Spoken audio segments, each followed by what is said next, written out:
Getting closer and closer to the end of the day when they really don't want to get to the end of that day. 2 movements and 1 fire. I think we're going to try and bash these guys and get a second front going up through here. It's going to leave a little bit open round here, but we're going to have to take that risk if we want to end this game on day 1. So our 2 movements, we can move 2 units into there just by doing that. And we can use a fire order first hand from in here before we move in. So we're going to do that. We're going to try and roll our artillery into there. And we got a hit. Nice. It's going to cause one of those guys to retreat up north. He goes up there. Now this is quite important. I think they're going to play their retreat card and force him to retreat 1 step further than that, back into Pittsburgh Landing. We have the battle here. 2 regular infantry get 2 dice to defend with. They're on a hill, so they're defending at a 4 to a 6. They scored 2 hits, man alive. And they have inflicted 1 damage and 1 retreat. So we're going to damage the guy and move him backwards, back up the hill.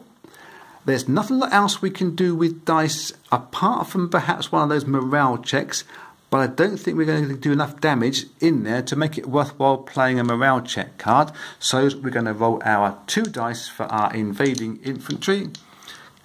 Same success. Nope, we've both missed. Oh, and he comes back down, or back down up and up again. The Union are holding strong. The Union are doing a lot better now than they were just half an hour ago. Let's do the Union turn again then. And they have rolled a... Oh, I keep forgetting that 3rd dice, don't we? A 6, a 3 and a 1. It's a leader's order, it's a fire, and it's a card. That artillery card was used, my mistake. They've got another lost order. This could now really start hampering the Confederate players, as the Confederate players did hamper the Union players in the last video. So the card's been used. The leader is going to suggest that one of these guys, at least 1, perhaps 2 injured units move south as his leader order, and his fire order would be to fire his artillery into this here. It's an artillery, not a leader fire, and it gets a hit, and it's going to move that unit backwards. It's going to have to retreat itself out of Owl Creek. It can't go across the river, it has to go into there. Have I done that before, moved the guy the wrong way? I don't think I have. I'll have to check. But that is the end of the Union turn. Give me a short break. Okay, I need a little pause then just to rejig my thinking a touch. Considering, have I been very rash here? We got this hole, we were trying to go through here, and I think perhaps a little bit rash, but the dice rolls haven't been good for the Confederates when we've been trying to get through. As soon as we started making this breakthrough, we're getting a whole rash of card draw orders, which meant our day deck has been reduced down now just to 2 cards here. And if we start rolling too many more 1s, the day's going to end before we get in to this last victory point place.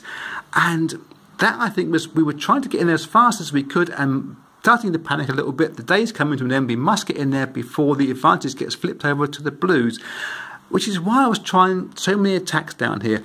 But we have to now roll the dice and see what happens with the Confederate army for this part of the turn as the day is drawing closer to an end and closer to the advantage flipping over. And they've got to take 1 more card. They've got a leader order and a move and a fire. So it's a nice little spread of cards across here. They've got another morale check. Oh, that's being real. Oh, didn't want that. Didn't want that card at all. We've got a fire order and a movement order. I'm considering moving this guy back. I'm loath to move backwards. Keep pressing forward. That's what we should be doing.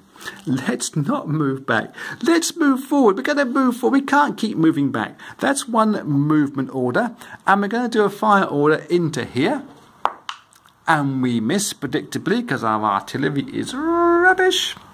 And we have a leader's order that I think we're going to use up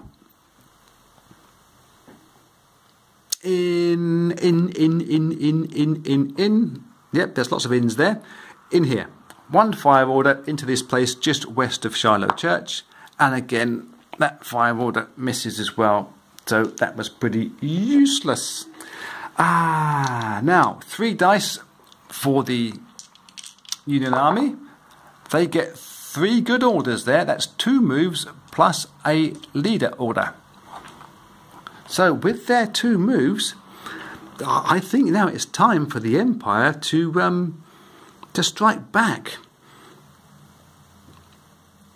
Whilst these guys look weak in here, let's move with 1 movement order this veteran into this veteran. That's 1 movement order. The second movement order, we will ask these guys to come across this number 1 border in good shape. And our leader order will move this guy and this guy both through to here to bulk up this victory place, this big starry point, which obviously the the Unions can't win because they need to hold 3, or both sides need to hold 3 at the end of this turn or end of this day. It's not going to happen, but they're not going to they're not going to allow the Confederates to come through and take it themselves. So this battle here, we have the defending veterans at 3, and they get 1 hit on the opposition, and it's a damage order. So this guy is damaged. He's not moved back, but he can have 3 dice himself versus the Confederate player, and he misses entirely. Oops. So he's got to move back into there. It was worthwhile trying it, wasn't it? I think it was. So, cards now for the Confederate player. He's got 2 leaders and 2 movements on his roll. Sorry, the camera just froze and I saw that out the corner of my eye. But 2 leaders and 2 movements. Once again, we can't go up here, can we? That would be ridiculous. It's looking way too dodgy. But we can use a movement order to move this guy into here. We can use a movement order to move this guy, camera's freezing again, from here to here. That's the second movement order. And the leader can use 2 orders, because there's 2 left, to move 2 guys up into there. So we're going to get 3 guys versus 3 guys. We can use a morale check card if it happens to pan out that way, but I do not think it's going to be any good. So we have 6 dice in defence first from the Union side. Sorry, I'm getting myself completely confused here, as often I do. Their 6 dice is only the 1 hit. Ooh. We were looking at 4 5s and 6s. They've only rolled 1 of those. And it's 1 retreat. So one of these units has to move back. We could have used a retreat. We could have used a lost order actually, but I forgot to do that. Too late. He moves back to here. And the Confederate army gets 4 dice versus this small enclave here. And they're only scoring 1 hit themselves as well. Things are going a bit pear-shaped. 1 retreat order. He can move back up with Grant. These have to move back down to back down with Bogard. Okay. Union player gets to roll their 3 dice. 2 movements and a card. They're coming thick and fast now. An extra move, that could be quite handy to go with the other 2 movement dice. 3 movements here. Yes, absolutely. I think that's going to be fairly straightforward. We're going to smash into here, try and get rid of this veteran unit, and then we can start moving south, possibly even on day 2. So that would be 1 movement. That would be 2 movements. That would be 3 movements. That card will be used up. We may be using a retreat order. We may be using a firepower order. We have to see how the dice go first. We have to roll the defensive dice, 3 of them for the Confederate player. He scores 2 hits. Ooh. I could change things around. It's 2 retreats.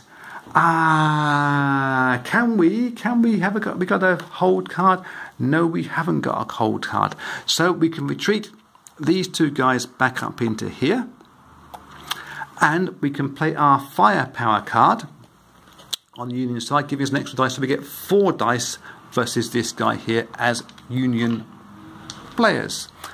4 dice, looking at 5s and 6s, and we've scored 2 hits, and 1 of them is damaged. The number 6 is a damage. This guy is already damaged. He is now eliminated from the game. The plan did work out, although in piecemeal it still did work out. Marvellous. We now go on to the Confederate side. They've got 4 dice to roll for their orders. Oh, wrecking the board now. Oh my giddy aunt. Me and my fat fingers. 2 leader orders, 1 movement and 1 fire. I can't say that really that they're in retreat, the Confederates, but they're certainly not going to be going in advance, I shouldn't think. Let's think about this. We're going to have to, I think, use the leader order to move this guy down south, 1 movement into here as a leader order. We will use the movement order to move him into here as a movement. That's giving us a more solid lump here. The other leader order and the fire order, we're going to fire 2 dice up into Shiloh Church. And again the artillery's failed again. Yes, it's getting tedious now with the artillery, but what can you do? So these are the 3 order dice for the Union side: a leader, a fire and a card draw.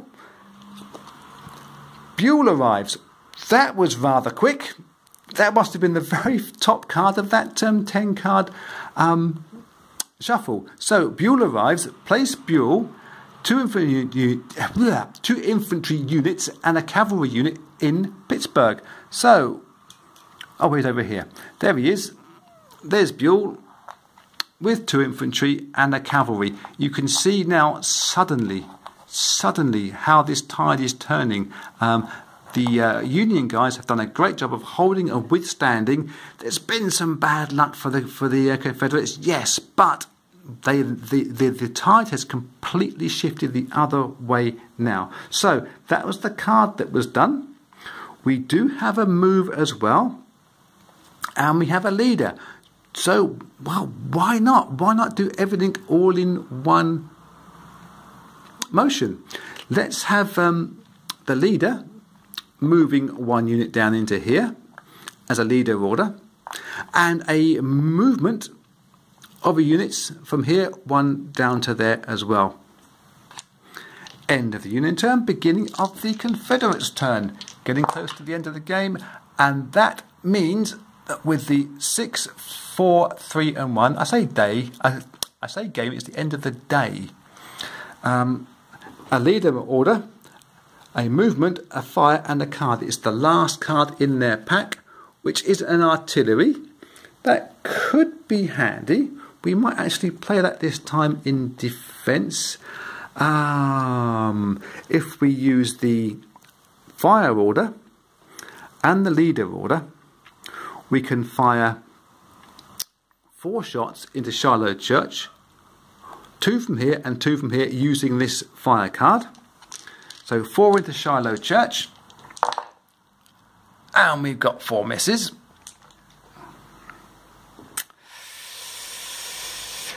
That's annoying. That card has been used up. And we had a movement order as well. We're going to move this one guy down south, trying to, hopefully, if we don't hang on to these hills for the entireness of the game, we can actually hold on to stopping units coming back to Corinth, because we don't want the Union to come through and take the roads to Corinth Square, because they would then win the game grabbing that. It's looking dicey. It is the end of the day when this deck is defeated completely, or either deck is completely been taken, but you have to actually take an extra 1 die roll of 1 to end the day entirely. We can't end it on a die roll of 6. It must be ended and with the extra card that can't be taken, if you know what I mean. Although I'm not sure that I do. So, blue gets 3 dice. A 5 and a 3. That is 2 moves and a fire. So, we're going to start moving things forward. We're going to move 1 unit down here as 1 movement order, and 2 units getting moved in on a 2nd movement order. And we're going to have good strong units going in there as well, if my fingers can work. That's the movements. Let's think about the fire order. We're going to fire 1 unit, 1 gun across here into this region here from here. And we get a hit. Union artillery works. We have to move 1 unit down south. Or, no, we can go that way. That's not too bad. And we now move over to the Confederates. If they roll a 1, that will end the day on the Union turn. They have rolled a 1. That will definitely end day 1 of this game. We have a leader, a move, and a fire. I think we're going to use a fire order to fire from here into here. We're going to use the leader to fire his artillery from here into here. Do that first. And we've got 2 hits. Yay, nice. Casualties are, both of them is a retreat order. You can't retreat him twice with that effect, but we can move him back 1 space. We are left with the card draw we can't have, which then signals the end of the day on the Union player's turn for this this day, and 1 movement. And I think we're going to move this guy into here to try to hold some kind of line this side of the river, because these guys are the ones that are being aggressive. Now, the final dice roll for orders on day number 1, and we have 2 fire actions and a card draw. The card draw is a hold order. That could be quite handy. And the fire actions, well, we can get 2 shots into this region here. There's no artillery cards to help us out, so we're looking at 2 shots at 5 or 6s, and they both miss. That is the end of day number 1, the official end of day number 1 in this game. As you saw right at the end there, tides turn, blues are coming back strongly. We now have to do a administrative phase of this, where the decks are rebuilt, day 2 cards get added in, day 1 cards are taken out. Cards in your hand, I believe, are kept, but I can double check the ruling on that. And we rally the troops. It's a process of taking injured guys and flipping them back to full strength and removing 1 from the game. There is also some units that come into Pittsburgh and roads to Corinth.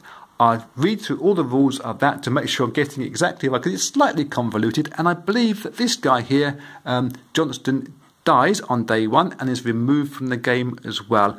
I will get back to you at the start of day number 2.